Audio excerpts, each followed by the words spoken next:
बिस्मिल्लाहिर्रहमानिर्रहीम अस्सलाम वालेकुम। आज का हमारा टॉपिक रिस्टोरेशन पीरियड। तो बढ़ते हैं स्क्रीन की तरफ।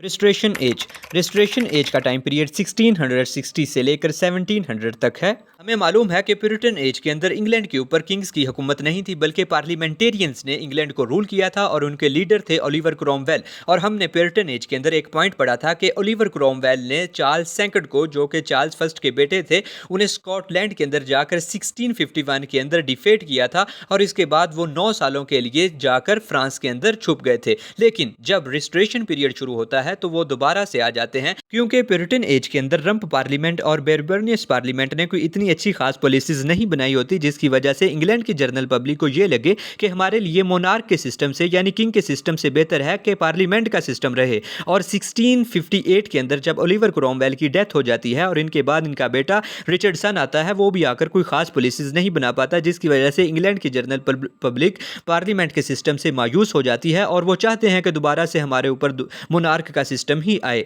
जितने भी प्यूरिटन्स होते हैं वो एक्सट्रीम लेवल के प्रोटेस्टेंट होते हैं। वो ब्लैक ड्रेस पहनते हैं, ज़्यादा हंस मुस्कुराते नहीं हैं और थिएटर्स को आकर बंद कर देते हैं। ओलिवर क्रोमवेल ने थिएटर्स को 11 साल के लिए बंद कर दिया था प्यूरिटन एज के अंदर। इसीलिए प्यूरिटन एज के अंदर कोई खास ड्रामा के ऊपर वर्क नहीं होता। लेकिन रिस्टोरेशन पीरियड के अंदर चार्ल्स सेकंड जब फ्रांस से दोबारा इंग्लैंड के ऊपर आकर रूल करते हैं 1660 के अंदर, तो वो दोबारा से सबसे पहले आकर थिएटर्स को ओपन करते हैं।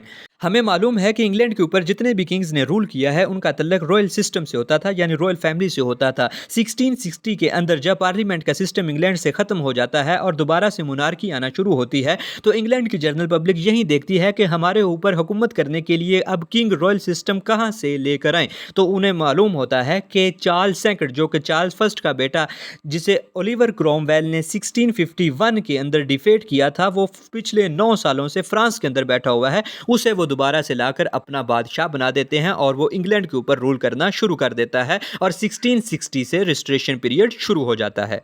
चार्ल्स सेकंड का जो फादर था चार्ल्स फर्स्ट, उसे हमें पता है एग्जीक्यूट किया गया था, बिहेडेड किया गया था। अब जो लोग इसमें शामिल थे, चार्ल्स सेकंड उनसे तमाम तर बदले भी लेता है और हिस्ट्री के अंदर यह भी लिखा गया है कि चार्ल्स सेकंड ओलिवर क्रोमवेल, जो कि पार्लियामेंटेरियन था, जिसकी वजह से इसकी हुकूमत गई थी, ये उसकी कब्र को खदवाता है और उसकी जो हड्डियां होती हैं उनके कोड़े मरवाता है कि तुम्हारी वजह से मेरे वालिद को एग्जीक्यूट किया गया और तुम्हारी वजह से ही मेरी हुकूमत गई थी। अब रिस्टोरेशन पीरियड के अंदर होने वाले लिटरेरी वर्क को देखते हैं, जिसमें सबसे पहला नाम है जॉन मिल्टन। अगरचा प्यूरिटन एज के अंदर जॉन मिल्टन ने लिखा है, लेकिन इनकी जो लास्ट के ऊपर पैराडाइज लोस्ट लिखी गई है उनको रिस्टोरेशन पीरियड के अंदर पब्लिश किया गया है। जॉन बेनियन, जो कि एक फेमस रिलीजियस पोएट हैं रिस्टोरेशन पीरियड के, इनका फेमस वर्क है the pilgrims progress. John Dryden, जिनकी वजह से रिस्टोरेशन पीरियड को एज ऑफ ड्राइडन भी कहा जाता है, फेमस प्लेराइट, पोएटिक और लिटरेरी क्रिटिक थे। इन्होंने हेरोइक कैप्लिट को हिस्ट्री ऑफ इंग्लिश लिटरेचर के अंदर रिस्टोरेशन पीरियड में इंट्रोड्यूस करवाया है, यानी couplet similar to iambic pentameters line which having rhymings together. John Dryden satiric work बहुत ज़्यादा लिखते थे और अपने वर्क के अंदर हेरोइक कैप्लिट का यूज़ भी करते थे। इनका फेमस वर्क है मैकफ्लेक्नो। जॉन लॉक भी रिस्टोरेशन पीरियड के अहम लिटरेरी फिगर में से हैं और ये पॉलिटिकल फ़िलासफ़र थे। अगर आप पॉलिटिकल साइंस पढ़ते हैं तो आपको जॉन लॉक का नाम ज़रूर सुनने को आएगा। इनके अलावा विलियम कॉन्गरी, विलियम वर्चरली और अरफा बेन, जो कि हिस्ट्री ऑफ इंग्लिश लिटरेचर के अंदर पहली प्रोफेशनल लेडी राइटर मानी जाती हैं, वो भी रिस्टोरेशन पीरियड के अंदर ही आती हैं।